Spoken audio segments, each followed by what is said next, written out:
When the news spread that Phil Robertson had passed away, the Robertson family braced themselves for sorrow, but none of them were prepared for what unfolded afterward.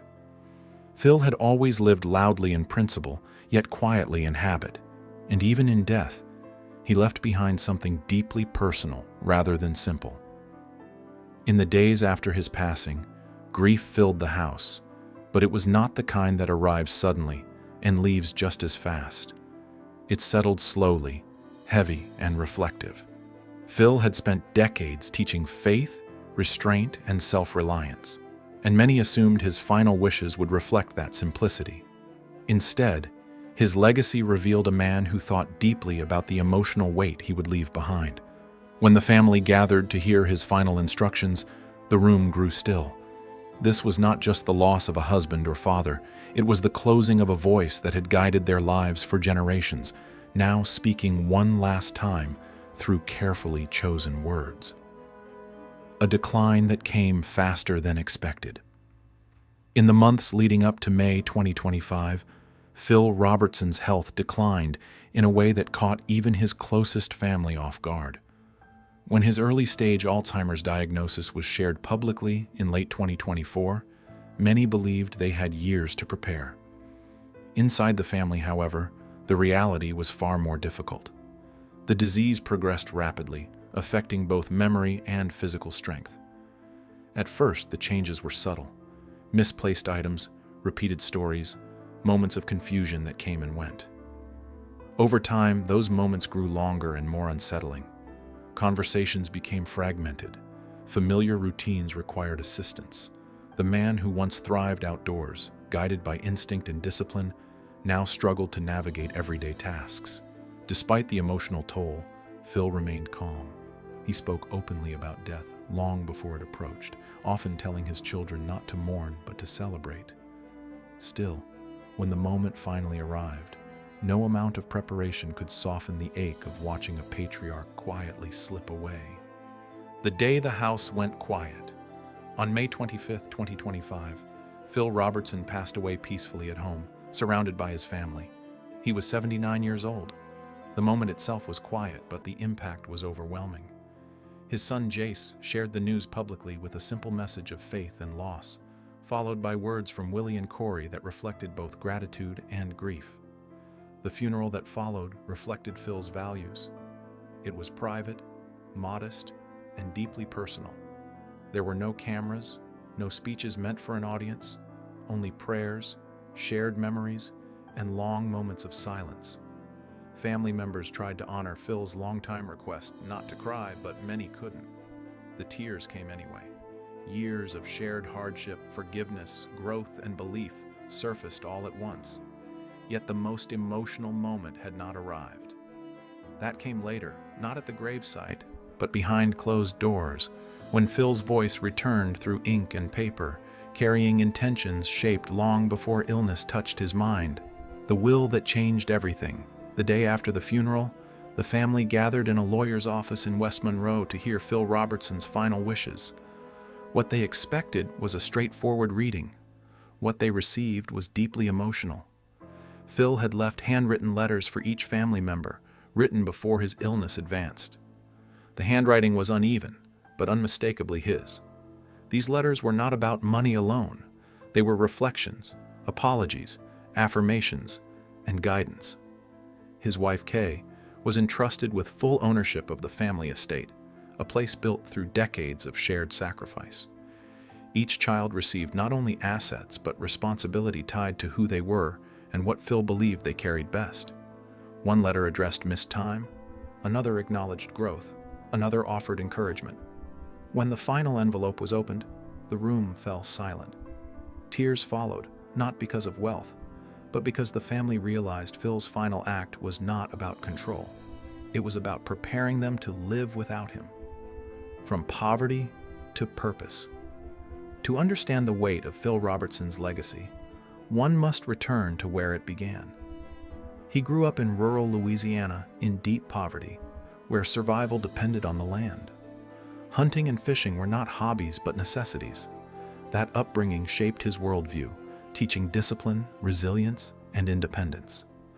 Though he later earned a football scholarship at Louisiana Tech and showed promise as a quarterback, Phil chose a different path. He valued freedom over fame, walking away from football to live closer to nature. In the early 1970s, he began crafting duck calls by hand, launching Duck Commander from his home. The early years were hard, money was scarce, and Kay worked alongside him while raising their children. Faith and perseverance held them together. Over time, the business grew, eventually becoming a family enterprise. That journey from scarcity to stability gave Phil a deep respect for work and unity, values that echoed through every word he left behind. Fame without compromise. When Duck Dynasty premiered in 2012, Phil Robertson became a national figure almost overnight. What viewers saw was not a persona crafted for television, but the same man his family had always known. His direct speech, strong beliefs, and unapologetic lifestyle resonated with millions. At times, those beliefs placed him at the center of public controversy. Phil never viewed himself as a public figure seeking approval. He spoke from personal conviction and faith, even when it brought criticism. While opinions about him varied widely, his family knew one constant truth. Phil did not adjust his values for popularity.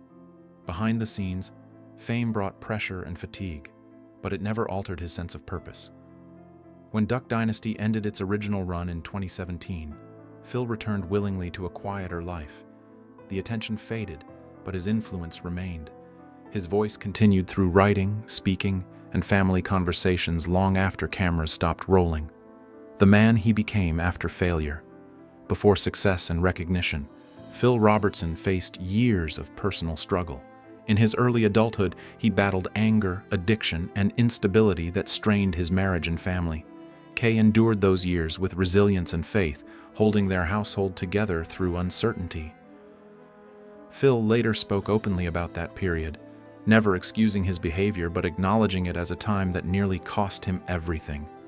His life changed after a personal faith transformation that redirected his priorities. He rebuilt his marriage, reconnected with his children, and committed himself fully to living according to his beliefs. That transformation became the foundation of everything that followed. The businesses, the platform, the teachings, all grew from that turning point. For his family, this was the version of Phil that mattered most. Not the television figure or public voice, but the man who confronted his failures and chose to live differently, every day, until the end. A legacy handed forward. After Phil's passing, responsibility shifted quietly but firmly to the next generation. Willie stepped fully into leadership at Duck Commander while other family members continued their roles across business and media. The revival of Duck Dynasty moved forward without Phil's physical presence, but his influence was undeniable. His teachings shaped every decision, every boundary. The letters he left behind were not instructions for managing wealth, but reminders of identity, where they came from, what they stood for, what mattered when everything else fell away. That responsibility carried emotional weight. Phil did not ask his family to preserve an image. He asked them to preserve values, faith, humility, and accountability. In that sense, his legacy was not fixed in time. It was something alive, passed forward through choice rather than obligation.